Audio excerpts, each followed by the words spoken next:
Hello, good morning student. आज हम लोग सेल का एक बहुत ही इंपॉर्टेंट साइटोप्लाज्मिक ऑर्गेनेल के बारे में पढ़ने जा रहे हैं। वह है माइटोकॉन्ड्रिया। माइटोकॉन्ड्रिया को सबसे पहले ऑल्टमैन ने डिस्कवर किया। ऑल्टमैन ने ही सेल के अंदर सबसे पहले इसको ऑब्जर्व किया था। इसको हम पावर हाउस ऑफ सेल कहते हैं। Why it is known as power house of cell? क्योंकि माइटोकॉन्ड्रिया के अंदर फूड का ऑक्सीडेशन होता है और एनर्जी रिलीज होती है, और वही एनर्जी इसके अंदर एटीपी के रूप में स्टोर्ड होता है। इसलिए इसको कहते हैं power house of cell. That means mitochondria is the site of cellular respiration in which food is oxidized to produce energy which is stored in the form of ATP.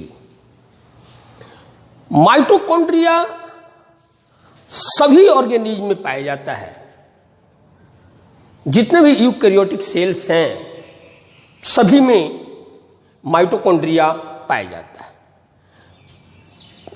और जैसे कि प्रोकैरियोट्स, मैमेलियन, आरबीसी और anaerobes जो होते हैं जिसमें anaerobic respiration होता है, उनमें माइटोकॉन्ड्रिया एब्सेंट होता है। यदि माइटोकॉन्ड्रिया के स्ट्रक्चर को देखते हैं तो सबसे पहले यदि कंपाउंड माइक्रोस्कोपिक स्ट्रक्चर इसका देखते हैं तो हम पाते हैं कि mitochondria is a rod like structure. इसी नहीं द रॉड लाइक स्ट्रक्चर। लेकिन जब इसको हम इलेक्ट्रॉन माइक्रोस्कोप से देखते हैं तो हम पाते हैं कि mitochondria is surrounded by double layer membrane, outer membrane और inner membrane. Outer membrane of mitochondria is fully permeable while inner membrane is selective permeable. इसका इनर वॉल अंदर की तरफ फोल्डेड होता है। बहुत सारे प्लेस पर इस तरह से ये फोल्डेड होता है। आज फोल्डेड स्ट्रक्चर को क्रिस्टा कहते हैं और इसका प्लूरल वर्ड होता है क्रिस्टी। क्रिस्टी पर बहुत सारे इस तरह से डॉट स्ट्रक्चर्स पाए जाते हैं। इसको कहते हैं ऑक्सीजोम्स, और इसी ऑक्सीजोम्स के अंदर एनर्जी एटीपी के रूप में स्टोर्ड रहता है। माइटोकॉन्ड्रिया के अंदर जो लिक्विड पाया जाता है उस लिक्विड को कहते हैं मैट्रिक्स, और मैट्रिक्स के अंदर ग्लूकोज, प्रोटीन, फैट मटेरियल्स और साथ ही साथ इसमें राइबोसोम्स पाया जाता है।